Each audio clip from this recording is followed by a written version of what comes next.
My name is Sylvia Hargrave. And I suppose if you'd asked my children 6 months ago, they'd have told you I'd be long gone by now. They might have even said it with a twinge of sadness in their voices, though not too much. Not enough to cloud the sparkle of relief behind their eyes. I remember the day I fainted in the garden. The soil was warm in my hands, the rosemary blooming wild in the sun, and then suddenly, the world spun sideways. I woke up on the tiled floor, the scent of herbs crushed beneath my cheek. The doctor called it exhaustion, said I needed to take it easy. But that moment was all my children needed to descend on my life like bees to honey. They didn't come rushing in with grief. No, it was strategy dressed as concern. My son Philip took a leave from his job in Charlotte, and my daughter Mira, who hadn't called me in months, suddenly arrived with casseroles and color-coded pillboxes. "So you don't have to worry about anything, Mom," she said, giving me that smile. The kind that's too clean around the edges. They brought me tea and blankets and put my favorite books just out of reach. Mira started rearranging my kitchen. Philip took over my bank errands to save me the trouble. They were polite, overly so. They asked about my medications like nurses, not children. They complimented my old paintings as though remembering I had once mattered. And slowly, without announcing it, they moved into my home. I was tired. That much was true. The illness had gnawed at my energy, and my hands trembled more than I liked. But I was not dying. Not yet. Not like they thought. So before you sit down and listen, I'll ask this of you. Take a moment to like the video and subscribe to Grace's Truth. Because what comes next is the kind of story you might actually regret missing. It isn't just about betrayal. It's about rebirth. The kind that takes root in silence. Philip brought a binder. I remember it vividly. Blue faux leather with little gold rings. "Just in case, Mom," he said. "It's good to be prepared." Inside were documents. Financial summaries. Medical power of attorney forms. Drafts of new wills. Drafts. As if I couldn't still write my name. The page with my signature line was already tabbed. I smiled at him and said I appreciated the foresight. Then I made sure to leave the binder exactly where he left it untouched. That night, I stayed up longer than I should have. I watched the glow under Mira's door as she talked on the phone. "No, she hasn't signed it yet," she said in a whispery hush. "But it'll happen. It's not like she's got much left in her." I didn't cry. I just sat there staring at the soft flicker of her voice in the hallway. My children didn't hate me. No. But they loved the idea of what I could give them more than they loved me. And that my friend is its own kind of death. The next day, I started to take notes. Not with a phone. Philip had subtly borrowed mine and returned it with the ringer off and half the apps gone. No, I used pen and paper. I wrote in the margins of seed catalogs, the back of cereal boxes, napkins. I cataloged their movements the way I used to diagram leaves in my sketchbook. The precision of it soothed me. Mira switched out my multivitamin for something generic. Philip tried to set up fingerprint access on my savings account. They started calling the local estate agent just to ask questions. Every act was small, practiced, merciful if you didn't look too closely. But I looked closely. I always have. That was my job as an illustrator once. Capture the exact curve of a petal, the subtlest fold in a fern. I knew how to see what others miss. The thing about living longer than people expect is that they stop pretending for your benefit. They think you're already fading, so their masks slide off. They forget you can still see, still remember. And I remembered everything. Like how Mira used to cry when she got sick and I slept on her bedroom floor to hold her hand. Or how Philip asked for my help with his first resume, then later wouldn't even list me as his emergency contact. They hadn't always been like this. But time sharpens the edges of people, turns absence into convenience, turns love into leverage. They thought I was dying.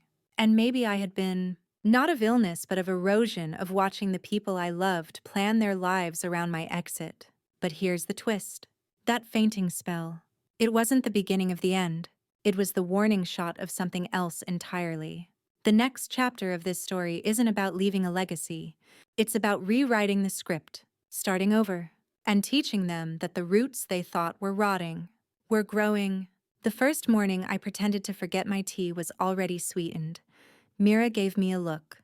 Not annoyed, not concerned, satisfied. I saw it flicker across her face like the shadow of a vulture overhead.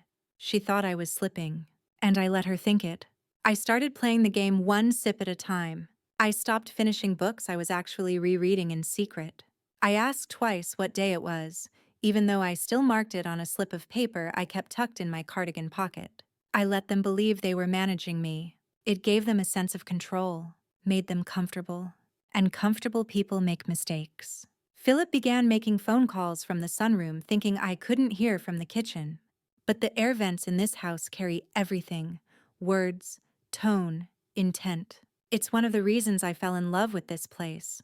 A home that breathes with you, listens when others don't. She doesn't have much time, I heard him say. You should move on the appraisal before she gets worse. No point waiting on probate. The call ended with just make sure the papers look routine. Routine. That word stayed with me all afternoon. What is routine really when your children are quietly preparing your afterlife before your last breath? At dinner, Mira served me soup like I was made of porcelain. Careful, Mom, she said. It's a little hot. Don't want another episode. I smiled and thanked her. Then I turned the spoon in my hand slow, like I was trying to remember which end to use. She watched me with that soft pity I've come to loathe. I let it happen. Because sometimes you have to become the character they've written for you, just long enough to sneak behind the curtain. Later that night, I went to the attic. I moved slowly, not because I was weak, but because every creaking step was a test of trust. No one followed. Good. In a weathered cedar box at the far end of the crawl space, I kept the only thing I'd never allowed them to touch: my real records. Not the ones in the drawer they had keys to. The originals. Handwritten ledgers, savings bonds, a copy of the house deed from when Arthur and I first bought it, signed in blue ink. The ink had faded, but the name on the title was clear. Mine, not theirs. Not Hargrave Children, LLC, as Philip had jokingly labeled a folder on my desktop before he deleted it. I ran my fingers over that paper like it was skin. It felt like touching memory, like touching truth. And I remembered something else. I wasn't just someone they could quietly remove from the stage. I was the stage. The home they wanted to sell. I built that memory with my bare hands and arthritic knees. The garden Mira wanted to renovate was fertilized with 40 years of birthdays and burnt pie crusts and Arthur's ashes scattered beneath the sugar maple. They weren't inheriting a house. They were trying to hijack a history.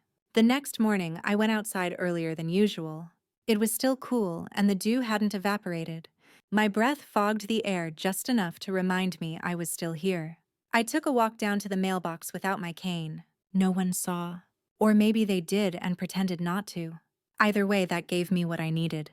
Proof. Proof that I could leave the house alone, walk unsupported, and mail something. Something like a letter to my old lawyer, Dean Whitaker. A man who never liked Philip even when Philip was a boy who pretended to enjoy reading wills. I wrote carefully. My hand shook a little, but I managed every word. I asked Dean to come by privately. Under the guise of updating records, I wrote, "My health is improving, but I'd like to prepare for all possibilities, especially those my children haven't considered." I kissed the envelope shut and sealed it with a pressed violet from my garden. 2 days later, Dean arrived with a brown satchel and a perfectly pleasant lie about dropping off revised estate documents. Mira offered him lemonade and then disappeared. Philip pretended to be on a call. I offered Dean tea. We sat in the greenhouse. The ferns kept our conversation hidden, and the warm air made it feel like we were in another world, one where I wasn't being watched, like a bank vault that might spring open.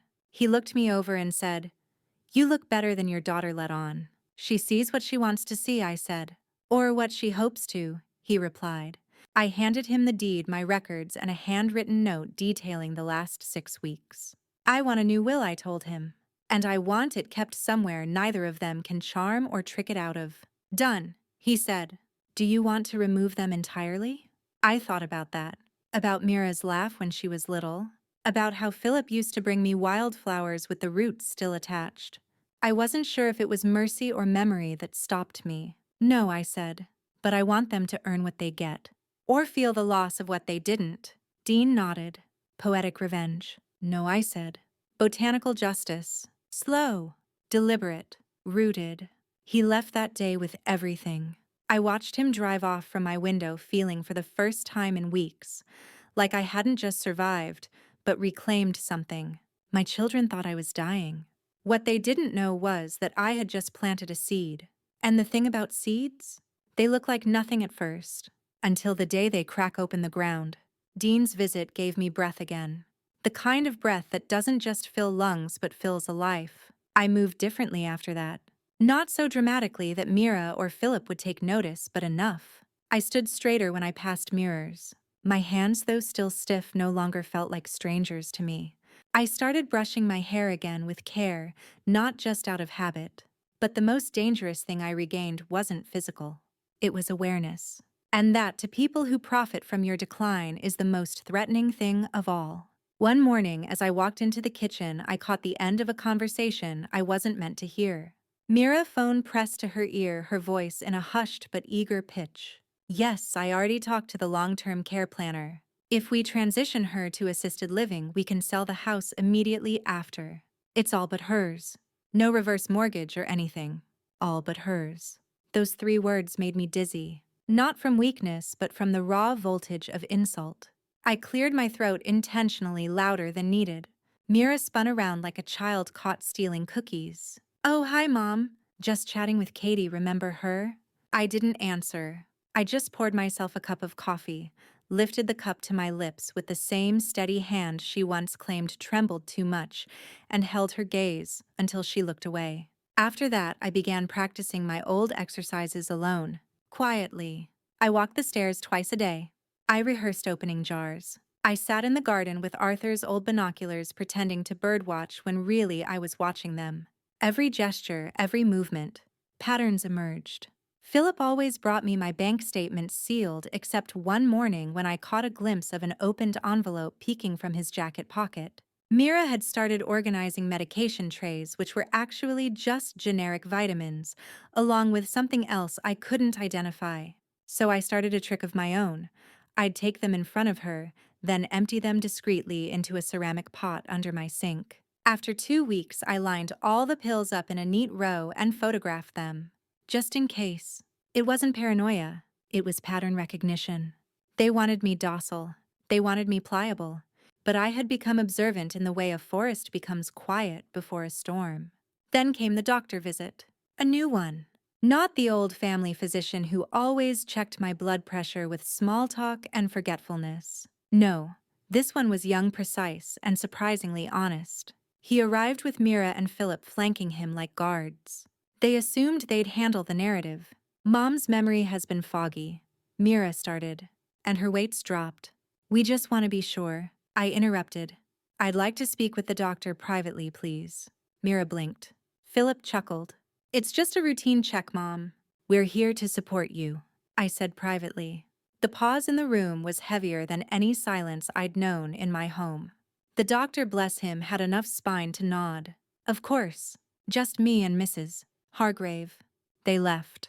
I waited for their footsteps to fade down the hall.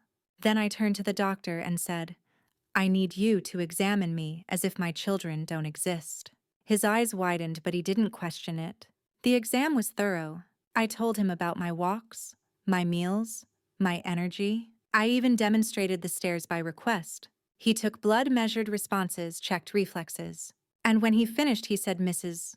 Hargrave, I don't see any urgent decline. You're stable. In fact, better than the reports suggest. Thank you, I said. And I'd like that documented in writing and mailed directly to me. Not left with them, he hesitated. They're listed as your medical proxies. I smiled. Not for long. He handed me a copy of his card, wrote his direct number on the back, and whispered, Whatever you're planning. Be careful. I didn't respond, because careful was my specialty. After the doctor left, Philip hovered near the door like a dog who sensed its owner's suitcase meant abandonment. Well, he asked. What did he say? I looked up at him, my face neutral. Oh, just the usual. Age is catching up. His shoulders dropped in premature relief. Don't worry, I added. Nothing sudden. Later that night, I heard them in the living room clinking glasses, celebrating. Over what? I didn't know exactly. But the sound was unmistakable greed disguised as relief. That was the moment I made my final decision. I would rewrite my life, not just legally, not just financially, but narratively. They had tried to turn me into a character in their story. The fading old woman, docile, forgetful, graciously passing down her legacy. But I wasn't fading. I was evolving. I was the plot twist they never saw coming. I crept into the study that night and opened Arthur's old drawer. Inside was a worn fountain pen still half filled with ink. I hadn't used it since he died. The last time it touched paper was when he wrote a note I still kept in my dresser. You see more than anyone gives you credit for. I hope they never learn that too late. Well, Arthur, they're about to learn. The next morning I woke early. Earlier than the birds. The silence before dawn is when truths come through clearest, and that morning I was ready to listen to myself. I took Arthur's pen and began writing in a fresh, leather-bound journal Mira had given me years ago for Mother's Day. The irony wasn't lost on me. She had once called it too pretty to use a gesture meant for display, not meaning, but now I filled its first page with intent.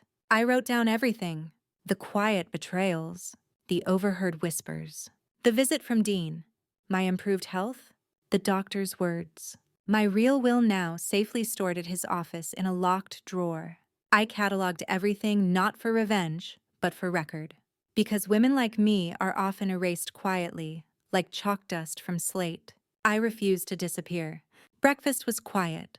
Philip scrolled his phone. Mira cut fruit into unnecessary tiny squares for me. "You're eating less," she observed. I smiled. "Well, everything tastes sweeter these days." She blinked, uncertain if it was sarcasm. "Good," she finally said. "You need to keep your strength." Strength for what? Their paper trail. Their not-so-subtle meetings with realtors. Their coincidental suggestions to move my bedroom downstairs. "I've been thinking," I said between bites. "Maybe I should look into a part-time helper. Someone who can help me organize my memories. I'd like to record my history." Philip looked up. "Like a memoir." "Something like that." Mira chimed in. "That's ambitious, Mom." "Ambition is just memory with momentum," I replied. They didn't answer. Later that afternoon, I went to the garden. The marigolds had wilted, but the rosemary was thriving. Fitting. Strength over beauty. I plucked a few sprigs and placed them in a small ceramic bowl, the same one Arthur used for seed saving. Then I began digging just a little beneath the sugar maple where he lay. It wasn't to disturb him. It was to remind myself. I ran my fingers through the soil, cold and crumbly and full of tiny life. In that moment, I remembered the day we planted that tree. The way Philip cried because he thought planting ashes meant burying sadness. And how Arthur whispered to him, "No, son, this is how we stay." I whispered now too, not to Philip, to Arthur. They think I'm fading. They think I'm leaving. But I'm only just beginning again.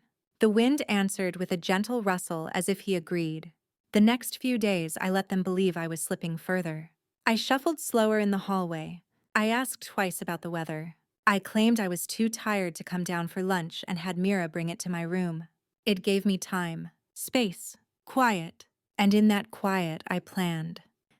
I called my friend Agnes on the old rotary phone in the basement, the one they'd forgotten existed because it didn't light up or beep or track calls. Agnes, bless her soul, still lived 2 towns over and ran the library archives. She knew people. She knew privacy. "I need a name," I told her. "Someone young, smart, quiet. Someone who can drive. Someone who doesn't scare easy." "Writing your memoirs or writing your escape?" she asked with a chuckle. "Both," I said. Agnes didn't ask further. She never did. The next day I met Ava. 26. Drove a rusted Buick. Wore thick glasses and Doc Martens. Carried a notebook with more annotations than pages. "I hear you want to tell your story," she said, shaking my hand with both of hers. "I want to record a legacy that won't be edited by greedy fingers." "Then you've found the right ghostwriter," she said. For 2 weeks we met quietly. She came through the side gate. Brought me coffee with cinnamon. Listened without interruption. Typed as I spoke, fast and precise. She called my story "Not Dying Yet." Every time she left, she took the printed transcripts with her just in case. Kept them in her own fireproof box at her place. I asked her to hold on to them until further notice. She nodded, serious. You'd be surprised how many daughters go looking for secrets in their mother's drawers. I smiled. I was no longer surprised by anything. Then it happened. Philip burst into my room unannounced. He rarely did that. He was always careful to knock, always pretending to respect privacy while sneaking into it when I wasn't home, or so he thought. But that day he barged in, a folder in his hand, eyes furious. "What is this?" he asked, tossing papers onto the bed. It was one of Ava's drafts. I had foolishly left it out hidden under my knitting basket, but apparently not hidden enough. "A story," I said calmly. "About us." "About me," I corrected. "You're telling people we're abusing you." "I'm telling the truth. If it feels like abuse to you, maybe you're in it." "You're not thinking straight," he snapped. "No," I said, "I'm finally thinking freely." He stormed out, and I smiled for the first time in a long while without having to hide it. They knew now. They knew I wasn't gone. I wasn't drifting. I was watching, and I was writing, and stories, real stories, can outlive any will. The house became colder after that. Not in temperature, but in tone. Philip stopped making jokes. Mira stopped bringing me tea. Instead, they hovered with silence sharpened like knives. Conversations happened behind closed doors. Their smiles were gone, replaced with tight lips and darting glances. They didn't know how much I knew, but they knew I knew enough. And that made me dangerous. They couldn't yell, couldn't threaten. Not directly. That would break the illusion they'd worked so hard to maintain, that they were the devoted children of a fading mother. No, they needed me passive, cooperative, predictable. But now they were afraid. And afraid people make mistakes. On a Tuesday morning, I watched from the upstairs window as Mira took a phone call in the driveway. Her hand waved nervously, her back turned toward the house. Ava was due in 10 minutes. I knew then I had to act fast. I grabbed the orange scarf I'd hidden behind the radiator, our signal, and tied it to the garden gate. Ava had asked me for a discreet sign in case it was ever unsafe or suspicious. She thought like a spy. I appreciated that. She arrived a few minutes later, parked on the far end of the street, and entered through the neighbor's yard. When she stepped into the garden, I was already there, pretending to prune lavender. "You okay?" she whispered. "They're tightening the walls. Time to knock them down." I nodded. "Let's speed up the timeline." That afternoon, we recorded my most powerful chapter yet. Not about the betrayals, those had already been etched in ink. No, this was about the aftermath. "I want to make something clear in the book," I told Ava, voice low but firm. "This isn't about revenge. This is about truth. About what it means to be erased quietly by people who still smile at you over dinner." "Understood," she said, her fingers flying over the keys. "I want other women to hear this and know that it's never too late. That even if they put your name on a prescription bottle, they can't take your story unless you hand it to them." I saw the glisten in her eyes. "I also want you to include this," I added, "that I found joy again. Not because of my children, but in spite of them." That night, I faked a dizzy spell in the hallway. I let my knees buckle just enough to fall softly, just enough to alarm them. Mira rushed over, voice high with panic. "Mom, are you okay?" I blinked slowly. "Just a little lightheaded, dear. Probably skipped lunch." She fussed, checked my pulse, walked me to my bed like a glass doll. Philip hovered nearby, watching, calculating. It was perfect. The next morning, they moved my walker back into my room. A not-so-subtle message. I let them, but I also emailed Dean, "Let's proceed." Full implementation of the revised will. Delivery by certified courier. I'll be leaving for the weekend. Best if it arrives while I'm gone. He confirmed within the hour. That Friday, I asked Philip to help me sort old books from the attic. He was reluctant. He hated the dust, but he complied. "Which ones do you want to keep?" he asked as he carried a box down. "Oh, none of them," I said. "Just wanted to clear space." "Space for what?" "A guest." He paused. "What guest?" I smiled. "Someone who sees me, not just what they think they'll get from me." He didn't respond, just set the box down and left the room. Saturday morning, I told them I was taking a short trip. "Ava's invited me to stay with her family for the weekend," I explained. "They have a cabin by the lake." Mira's face tightened. "That sounds sudden." "Well," I said with a shrug, Life is full of surprises lately. Philip offered to drive me. No need, I said. Ava's already on her way. When Ava arrived, she honked twice and waved her scarf fluttering in the breeze. As I walked out with my overnight bag, Mira followed. You know, Mom, she said carefully, we're just trying to take care of you. I stopped at the gate, looked her square in the eye. I know, I replied. That's what makes it so chilling. Then I stepped into the car and didn't look back. We drove in silence for a while. Then Ava reached into the glove compartment and handed me a sealed envelope. From Dean, she said. He dropped it off this morning. Said it's a copy just for your records. I opened it.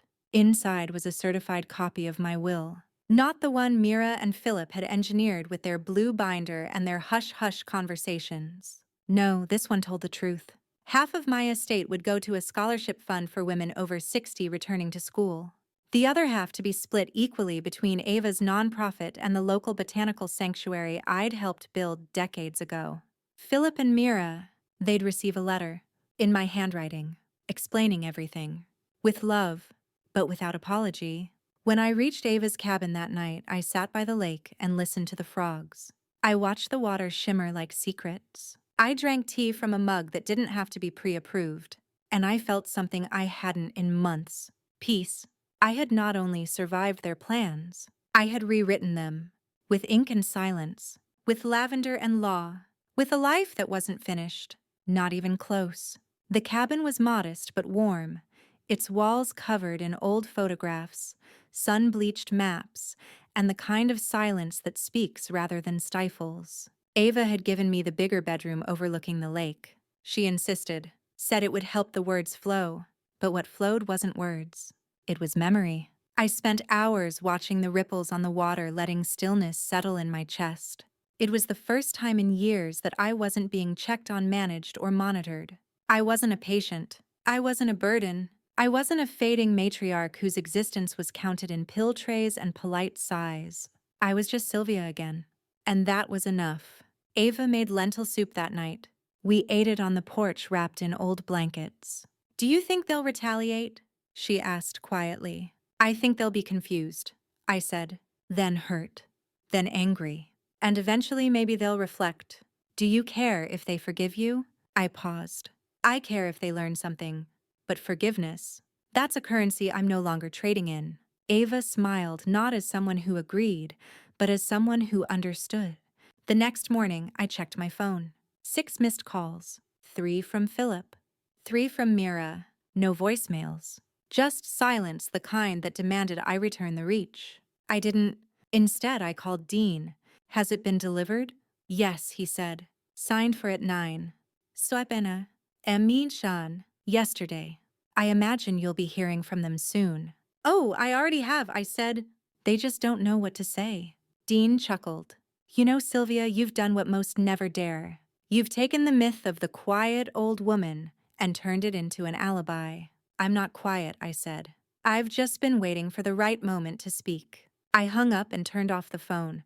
That afternoon, Ava helped me continue the manuscript. She typed while I paced, speaking slowly. I want this chapter titled, The Day They Learned I Was Still Alive, I said. And what's the first line? I didn't hesitate. They always mistook my patience for permission. Ava looked up. You know, that's going to go viral. Let it, I said.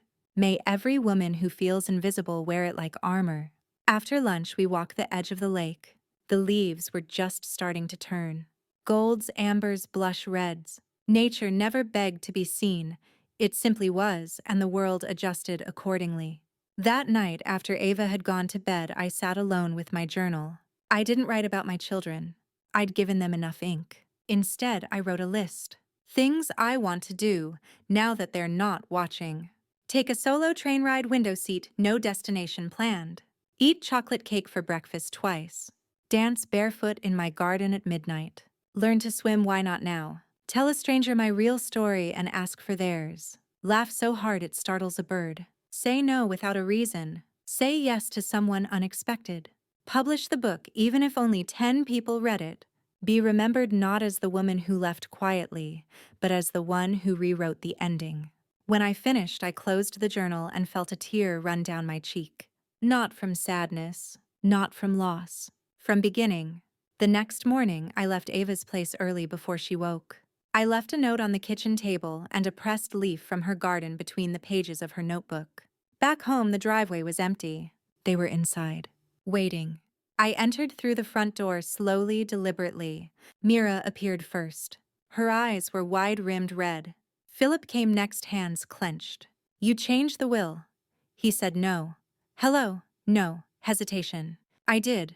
"You disinherited us." "No," I said calmly. "I reprioritized the truth." "You made us look like monsters," Mira hissed. "You behaved like them," I replied. "All I did was write it down." Philip's voice cracked. "You don't understand. We were scared. We thought we were losing you. We just wanted what you were owed." I interrupted. "You wanted the house, the accounts, the land. You didn't want me." Silence. I walked past them back to the greenhouse. My sanctuary. They followed but didn't enter. They just stood outside like children who no longer had the key to a world they took for granted. "You can't undo this," Mira said. "I know," I replied. "That's the point." A week later, Ava sent me the first proof of the book. A soft cover edition with cream pages and my name in quiet gold across the top. "Not dying yet." A story of silence, survival, and starting over. I placed it on the coffee table. I didn't ask if Mira or Philip ever read it. If they did, they never said, and I never needed them to, because for the first time in decades, I didn't need permission to take up space in my own life. Weeks passed and life settled into a rhythm I hadn't known since Arthur was alive. A rhythm that was mine. No longer dictated by medication schedules I didn't need or softly spoken manipulations over toast and tea. The air in the house had changed. It was no longer a waiting room for my death. It was a breathing room for my life. Mira and Philip lingered at the margins. They still lived with me technically, but their presence had shriveled. They'd grown quiet, tense, and awkward, as if unsure how to behave in a story they no longer directed. I didn't ask them to leave, but I didn't ask them to stay either. I suppose that unnerved them more. One Saturday morning, Mira knocked on my door. "Mom," she said tentatively. I was in the middle of rearranging my bookshelves alphabetically finally after years of lazy stacking. I took my time before answering. "Yes." She entered carrying a cup of tea she hadn't made for me in weeks. Chamomile, no sugar. Just how I liked it. She handed it over without speaking. I took it. She sat on the corner of the bed, folding her hands. I read your book," she said. I took a sip. And her voice was fragile. "It hurt." I nodded. "It was supposed to, but it also made me remember things I'd forgotten. The garden, the maple tree, the way you used to sing when doing dishes." She looked up. "I don't know when I started seeing you as an obligation." I set the tea down. "I do," I said. "It was the moment I stopped being useful to you." "No," she protested. "That's not fair." "It's not meant to be fair. It's meant to be honest." She looked at her lap. "I was scared. Philip and we didn't know how to talk to you anymore. You seemed so distant, fragile." "Then you should have asked how I felt," I said. "Not just assumed what I needed." "I know." A long pause. Then, "Is it too late to try again?" I studied her. Really studied her. She wasn't the same woman who had whispered on phone calls or smiled through manipulation. She looked smaller now. Not physically, spiritually. Like someone who had come to the edge of a cliff and realized the view wasn't what they imagined. "Trying again doesn't mean erasing the past," I said. "It means living differently in the present." She nodded slowly. "I can do that." I didn't hug her. I didn't cry. But I did pour her a second cup of tea. Philip was harder. He avoided me entirely. Ate out more. Spent hours in the garage pretending to fix a lawnmower that hadn't worked since 2006. He slammed doors less, but not out of calm, out of caution. One evening, I found him sitting in the sunroom staring at the marigold bed through the window. "You were always stronger than you looked," he said without turning. "I was never trying to be strong," I said. "I was just trying to survive." He shook his head. "You outplayed us." "No," I said. "I outlasted the version of me you needed me to be." "Do you hate us?" "Hating you would still mean centering you." "I've moved past that." He finally looked at me. There was something in his eyes, shame perhaps. Or just the crumbling illusion of control. "I don't know what to do now," he admitted. Good, I said. That means you might actually start learning. He laughed. Not cruelly. Not mockingly. Just laughed. A bitter broken thing. I left him there. Some silences are meant to stretch. A few weeks later, he moved out. Left a note on the kitchen table. I need time to figure out who I am when I'm not inheriting you. I folded it and placed it in the back of my journal. That spring, I turned the guest bedroom into a reading room, filled it with my botanical sketches, had Ava's final edition of the book framed and hung above the window. The house felt mine again, not because it was legally protected, but because the air inside no longer held secrets. And me, I was far from finished. I started volunteering at the botanical sanctuary again. Not for show, not to be praised, just to feel the dirt again, to name the green things, to speak fluently in petals and roots. One morning, I gave a lecture to a group of college students about resilience in native plant species. I told them how the strongest plants aren't the ones that shoot up fast. They're the ones whose roots grip deep into the unseen. Afterward, a student approached me. "Did you really write that book?" she asked, holding a worn copy. "I did." She hesitated. "My grandma read it. She left her house in Texas and moved in with a friend. She said it made her remember she wasn't just waiting to die." I smiled. "She wasn't," I said. "And neither was I." The story didn't end when the book was published. In fact, I've come to believe that stories don't really end at all. They just change narrators. Mine was no longer told by children who assumed I'd fade quietly into the background, nor by the social worker who used to call and ask, "How are you feeling today, dear?" in that voice that always sounded like she expected me not to answer. No, now my story had my name on the spine. And as it turns out, that's more powerful than I ever expected. Emails started arriving at the small address Ava helped set up just for reader correspondence. At first, I thought it would be a handful curious women in book clubs, or those with time to kill between bridge games. But I was wrong.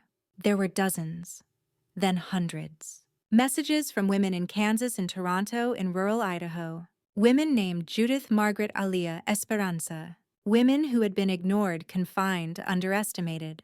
One wrote, "Your story felt like mine. I gave my daughter power of attorney too early. Now I'm fighting to get it back." Another said, "I was waiting to die in a silent house. Now I'm gardening again." I read each one, sometimes twice, sometimes through tears, sometimes aloud to the rosemary bush Arthur and I planted all those years ago. I wasn't famous. Not in the way people think of fame. I didn't go on television or podcasts. I didn't take selfies at bookstores or sign autographs. But I was known, and being known, truly known after decades of feeling invisible, that was its own kind of resurrection. One letter in particular stayed with me. It was from a woman in her 80s who had read the book in secret while her family went on vacation without her. She wrote, "They left me behind because they said I'd slow them down. I used to believe that. But after reading your story, I packed my bag and went to visit my sister across the country. I hadn't seen her in 20 years. I told her I didn't want to be mourned while I was still breathing. I folded that letter and tucked it into my cardigan pocket, carried it with me like armor." Then came the phone call from the local library. Ava had submitted the manuscript to a small community publishing grant, and the book had been selected for a citywide read program. They invited me to speak. I nearly declined. What would I say? I asked Ava, "Exactly what you wrote," she said. "But this time say it out loud." So I stood on a stage, wooden floor, rows of folding chairs, a small podium that wobbled just slightly. My hands shook, but not from age, from anticipation. I began with the line that had once made Ava pause during our first recording session. "They always mistook my patience for permission." And then I told the truth. Not just about Philip and Mira, though they were part of it, but about every moment that chipped away at me slowly. The comments, the assumptions, the shrinking of my world into routines I never agreed to. And then I told them what happened when I took it back. The room was quiet when I finished. Then applause, gentle at first, then growing. But the loudest sound wasn't the clapping. It was the breath, the collective exhale of women who had been holding something in for far too long. Afterward, a woman came up to me with a trembling voice. "I brought my daughter tonight," she said. "She didn't want to come. Said it sounded like old lady stuff. But she cried halfway through. And she asked me on the drive home if I felt invisible. What did you say? I asked. I said not anymore. That night, I sat by the maple tree again. The marigolds had bloomed late this year, the petals deep orange bold against the fading light. I whispered to Arthur the way I always did. I told the story I said, and people listened. The wind stirred. I smiled. Philip visited once after that. Just once. He brought a casserole he didn't know how to cook. It was oversalted and half-burnt, but he placed it on the table like an offering. I moved to a smaller apartment, he said. Good, I replied. It suits your new reality. He nodded. We didn't talk about the will, or the book, or the house. He just asked if I needed help with anything. I asked him to fix a broken hinge on the garden gate. It took him an hour. When he finished, he wiped his hands and said, You're really not dying, are you? No, I said. I'm just starting over. And I meant it. The days became fuller after that. Not busier, fuller. There's a difference. Busy is what they made me. Scheduled, monitored, endlessly fussed over. But full. Full is what I made for myself. Mornings in the greenhouse. Midday walks to the cafe 2 blocks down where the barista, a kind young man named Theo, insisted I try oat milk, even though I'd been loyal to cream for decades. I eventually did, and I liked it. Maybe not enough to convert, but enough to smile at his victory. Evenings were often spent writing thank you letters, not emails letters. Real ones, ink pressed into paper like roots into soil. I wrote to women who'd written me. Some of them had stories far darker than mine. Abuse, legal battles, estranged children. But what united them wasn't pain. It was their decision to step out of it. They weren't waiting to be remembered anymore. They were remembering themselves. And as for me, I was learning how to hold joy again without fearing it might break. One afternoon, while sorting through Arthur's old sketchbooks, I came across a drawing I hadn't seen in decades. It was a botanical sketch of a winterberry plant done in delicate pen strokes annotated in his tiny, looping handwriting. Underneath it, he'd scribbled something I'd missed before. Resilient, beautiful, and mostly misunderstood. Just like her. My breath caught. It wasn't addressed to me, but I knew it was for me. I placed the page in a frame and hung it above the desk in my reading room, next to my own sketch of the same plant drawn years later in bolder ink. I'd forgotten I'd even done that one. It was firmer. Less precise, maybe, but more alive. Funny how time does that. That evening, Mira called. I stared at the phone for a full minute before answering. Hi, Mom, she said softly. Hi, Mira. I wanted to let you know. I started therapy. I raised an eyebrow, though she couldn't see it. That's good. I realized I've spent so much of my life trying to control everything around me, including you. I said nothing. She continued. I always thought that if I just planned well enough, nothing bad would happen. That losing you would be easier if I could manage it in advance. And what have you learned? I asked. That grief doesn't come with a script, and love doesn't mean control. It means presence. I felt something loosen in my chest. Well then, I said, perhaps you're finally ready to show up. There was a pause. A quiet one. I'd like to come visit. Just me. No agenda. Just to be with you? I looked outside at the fading light, the sun slipping behind the sugar maple, the wind gentle. All right, I said. You bring yourself. I'll make the tea. When she arrived 2 days later, she didn't try to rearrange the kitchen. She didn't ask about the will. She didn't mention the book. She just sat with me. We watched birds from the porch, talked about nonsense, about the neighbor's new puppy, and the sound the refrigerator had been making. It was ordinary, which after everything felt extraordinary. At one point she said, I never really understood who you were before you were my mother. I smiled. I'm still figuring that out myself. She looked at me with something I hadn't seen in a long time. Respect. That night after she'd gone, I took out my journal again. I flipped past the lists, the letters, the sketches, and I wrote, starting over doesn't mean erasing what came before. It means claiming it, shaping it, and carrying only what fits into the next version of yourself. The version they never saw coming. Then I closed the book and turned out the light.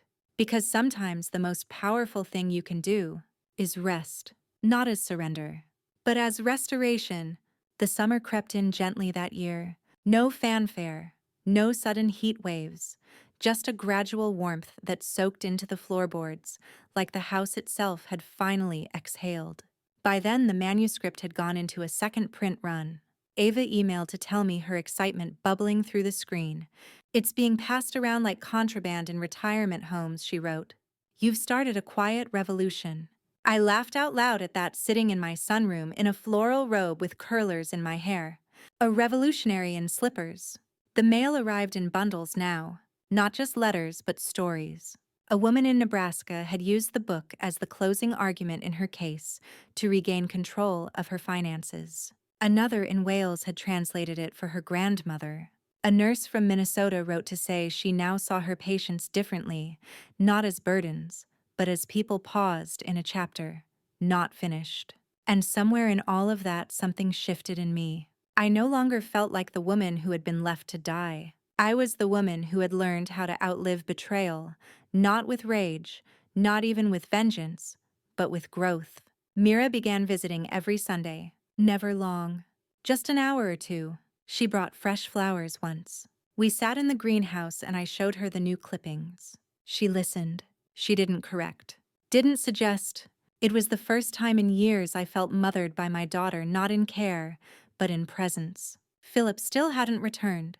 I heard he was living near the coast now, teaching part-time at a community college. One of his former coworkers reached out after reading the book and said, "I think he's trying to become a better man."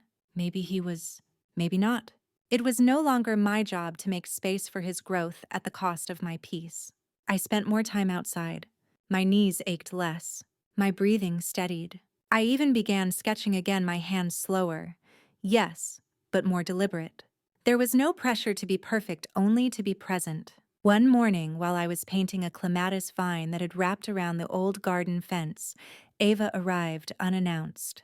"You're glowing," she said as she stepped into the greenhouse. "It's the dirt," I replied, smiling. "It never judges." She handed me a small package wrapped in brown paper and string. "What's this?" "Open it." Inside was a first edition hardcover of Not Dying Yet, embossed with gold leaf and wrapped in a linen slipcase. The kind of edition they give to legacy authors. Authors with names etched in library spines. "There's a reading next month," she said. "A panel. 3 authors and you." I said yes for you. I gave her a look. "Don't worry. It's local. And there's no podium. Just a circle of chairs and a room full of people who think you're a lighthouse." "A lighthouse," I repeated. "Yes," she said. "Because you didn't shout into the dark? You lit it up." I touched the cover of the book, ran my fingers over the gold. "I never wanted to be a writer," I said softly. "No," she replied. "You just needed to be heard." That night, I took the book to bed with me, not to read, but to remind myself that sometimes the loudest truths come in the quietest voices. That sometimes a whisper written down can outlive a scream shouted in a room. The next morning, I received a letter in a lavender envelope. It had no return address. Inside, in neat cursive, were 4 words. "I'm sorry. Philip." No explanation. No request. Just those 4 words. I held the note for a long time. Then I placed it in the same drawer as Arthur's Winterberry sketch. Forgiveness isn't a doorway. It's a window cracked open, slowly letting in air as you're ready. Later that week, I took down the walker that had sat unused by the staircase since that first fainting spell. I polished it, folded it gently, and donated it to the local clinic. "Someone else might need it," I told the receptionist. She nodded. "Are you sure you won't?" "I'm sure," I said. It was never really mine. Just something borrowed from their version of me. She didn't understand what I meant, but I did. And that was enough. Back home, I lit a candle in the greenhouse. Not for memory, not for mourning, for ceremony. The private kind. The kind where you sit with yourself and say, "You made it." Not just through, but beyond. By September, the leaves had begun their quiet transformation. The sugar maple in the backyard blushed a soft red at the edges, like it was remembering how to feel again. I understood that sensation. I had spent a lifetime cultivating stillness, not silence. But now that stillness bloomed into something alive, something intentional. The invitation to the panel event came by mail, printed on heavy ivory cardstock with dark green lettering. "Living Voices." The Stories We Almost Didn't Hear, featuring Dr. Marin Ellis on Becoming Visible After 70, Kamala Reyes, Grief That Builds Instead of Breaks, Sylvia Hargrave, Not Dying Yet, a memoir of unfinished life. I stared at it for a long time. My name didn't look strange beside theirs. It looked earned. When the day came, Ava drove. She wore a navy blouse with subtle embroidery, one I remembered complimenting during one of our earliest sessions. For luck, she said, smiling. I wore a linen shawl and a brooch Arthur had given me for our 30th anniversary, a tiny pressed forget-me-not encased in glass. You don't have to speak if you're not ready, Ava whispered as we arrived. I'm not ready, I said. I'm just willing. The event was held in a library, modest but beautiful, with high arched windows and polished wood floors. The audience was a mix: young women with notebooks, older women with hands clasped in their laps, men who looked both curious and cautious. They introduced me last. When it was my turn, I stood slowly, not from pain, but from awareness. I wanted every movement to matter. I was supposed to be dead by now. I began drawing a few startled smiles. My children thought I was fading. So did the system. And if I'm honest, so did I. But what they saw as the beginning of the end turned out to be a kind of beginning I never expected. I spoke about legacy not as wealth or property, but as truth. I told them about Mira's binder, about Philip's silence, about the act of pretending to forget, so I'd never be forgotten. But I remembered everything I said, and in remembering I reclaimed. When I finished, the room was silent for a moment, the kind that's filled with breath, and stillness, and awe. Then came the applause. But what I remembered most wasn't the clapping. It was the face of a woman in the second row, eyes brimming with tears, lips parted like she was just beginning to inhale again. The look of someone who had just seen themselves in someone else for the first time in years. After the panel, a young woman approached me. I work in elder care, she said. I used to think we were helping. Now I'm not so sure. Your story. It changed how I'll walk into every room from now on. I squeezed her hand. Good. Because the most dangerous thing we do is mistake care for control. Ava drove us home in the dark. We didn't talk much, just listened to the wind and the low hum of the radio. When we pulled into my driveway, she turned to me. You were magnificent. I was honest, I said. That's all I've ever been. The porch light flickered softly. My house felt smaller than before, but also more sacred.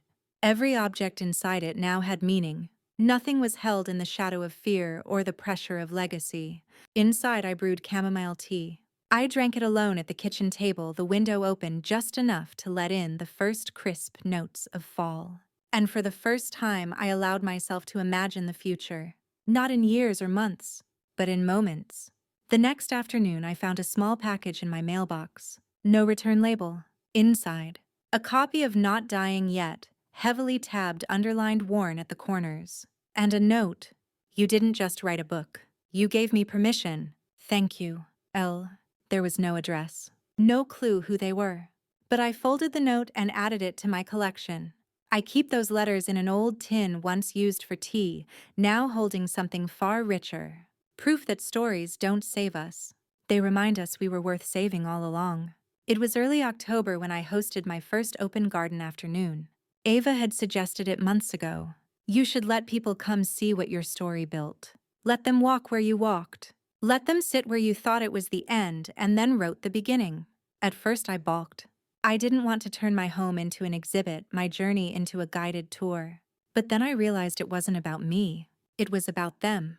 The women still waiting, still whispering, still wondering if it was too late. So I hung a simple sign at the gate. Welcome. Come. Sit among the living things. No RSVP, no dress code. Just a garden, a greenhouse, a story still growing. The first day I expected maybe 4 or 5 people. 17 showed up. The next weekend, 32. They came quietly, respectfully. Some brought clippings from their own gardens. Others brought journals, drawings, photographs. One woman brought a bundle of letters she'd never sent to her daughter. She asked if she could bury them beneath the sugar maple. Of course, I said. This ground has held worse secrets and better beginnings. I watched as she knelt and pressed her grief into the earth. When she stood, she was crying.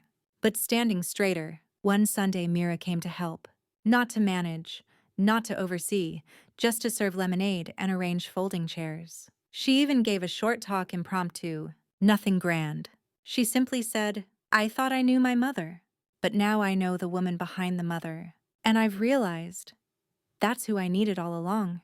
There wasn't a dry eye in the greenhouse. After the visitors left that day, we sat on the back porch, the sky glowing lavender with the setting sun. Mira looked at me. "Do you regret writing it?"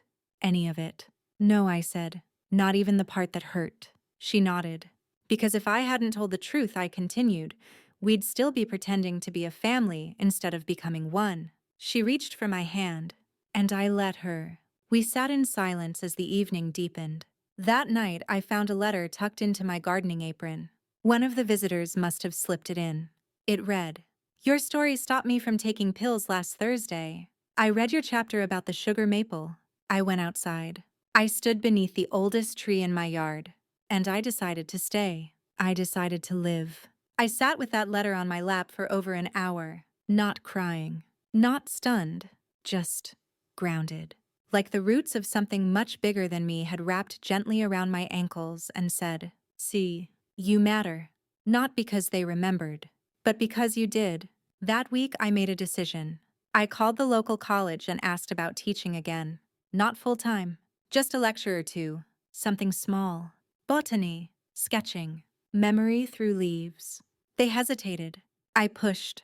They agreed. So now every Tuesday afternoon I walk into a room filled with students half my age and speak about living things. About how roots know what memory forgets. About how not all things that bend are breaking. And about how sometimes the people who are supposed to fade are the ones quietly blooming again. I wear a pressed blouse and my oldest brooch. The one Arthur gave me, because he always saw the part of me I forgot to claim. And now, I claim it all. Every thorn, every petal, every twist of vine that dared to stretch beyond the trellis they built for me. Winter came gently that year. The kind of winter that didn't roar in with a vengeance but whispered at the windows, reminding you to slow down to savor warmth, to listen to the creak of your own floorboards like a familiar song. I had always loved winter in theory, but for the past decade it had been a season of fear. Ice on the stairs coughs that lingered, hands too stiff to hold a teacup. This time, though, I felt something different.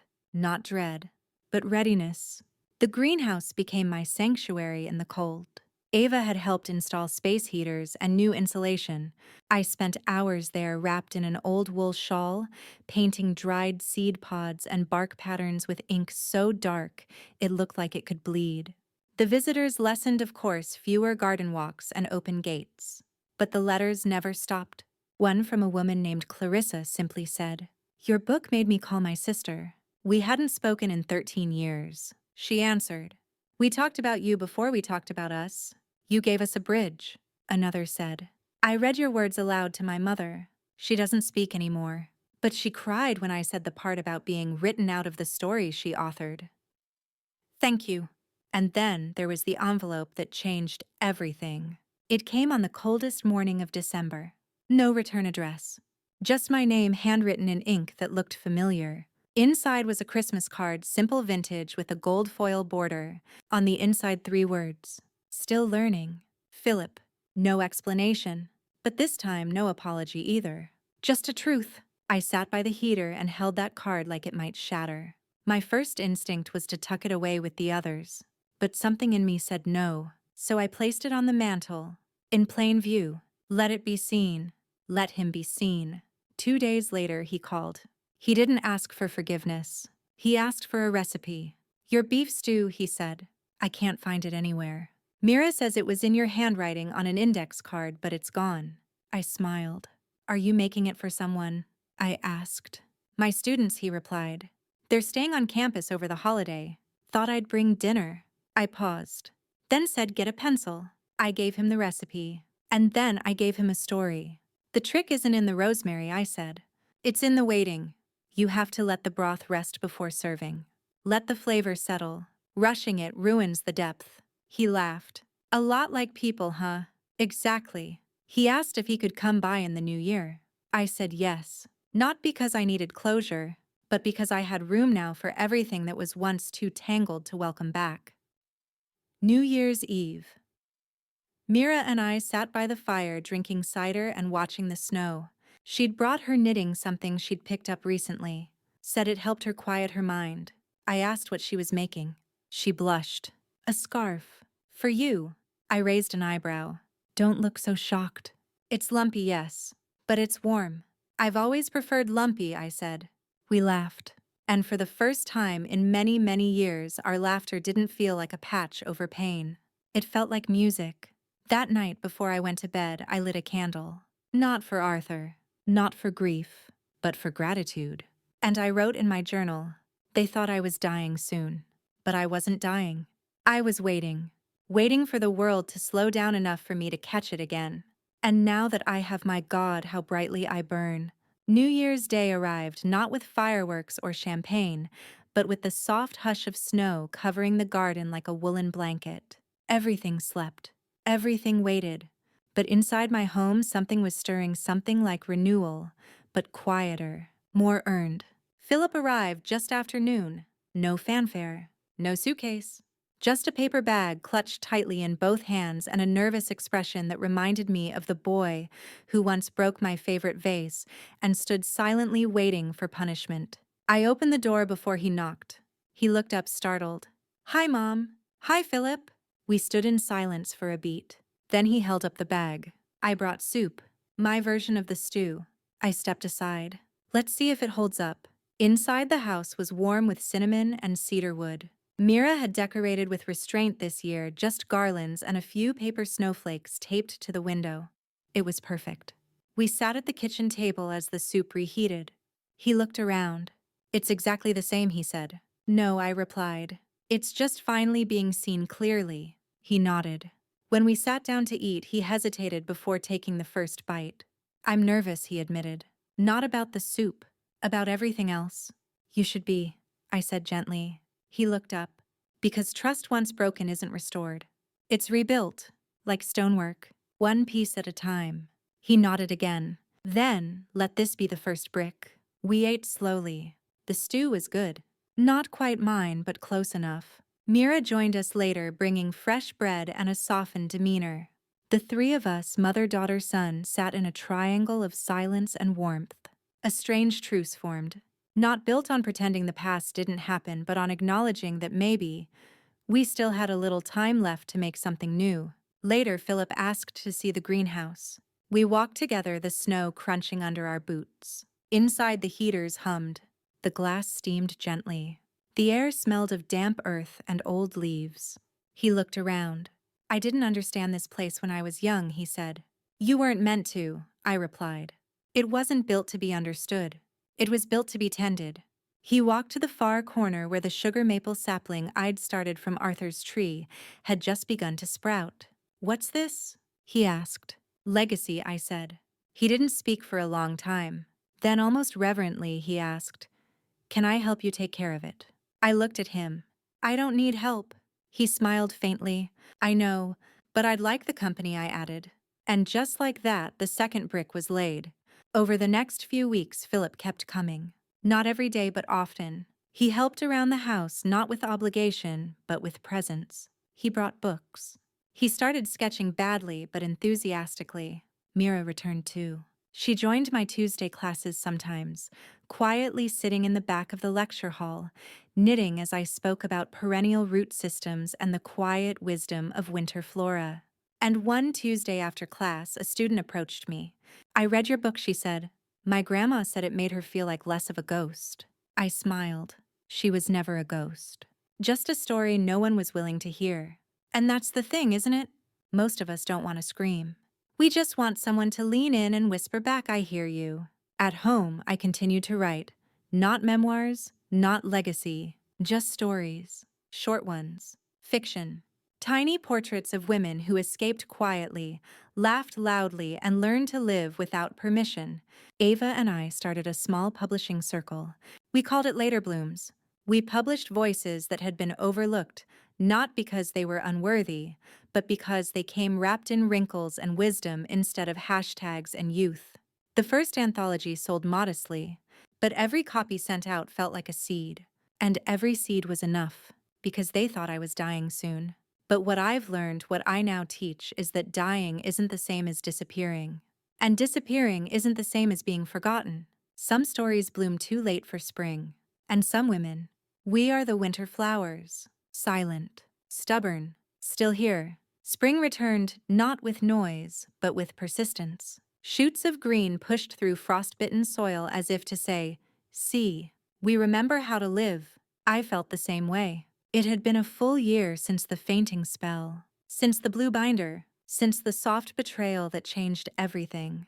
A full year since they thought I was dying. But I was still here. And not just here, but present. Fully. My days now held a rhythm of their own. Lectures on Tuesdays, greenhouse hours every morning, letter writing after dinner. Philip came every Friday to check on the sapling. He brought clippings, compost sometimes, just silence. Mira came on Sundays. We no longer danced around the past. Occasionally, she'd bring up the book. She'd quote a line back to me, lines I barely remembered writing. She said it helped her. That was enough.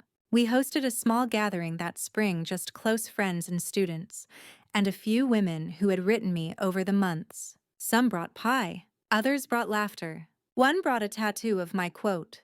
They mistook my patience for permission. I was floored. "That's permanent," I said, half smiling. "So is what you gave me," she replied. During that gathering, Mira stood and tapped a glass with a spoon. She looked at me, eyes wet, hands trembling slightly. "My mother did something extraordinary," she began. "Not just by surviving what we did to her, but by forgiving us enough to let us try again. She didn't erase the past. She planted something in it. She turned to me. And now it's growing." I didn't cry, but I felt the weight of something lift, like a root finally loosened from too dry soil. After the guests left, Philip and I walked through the garden under a soft lavender sky. He stopped by the sugar maple sapling. "It's strong," he said.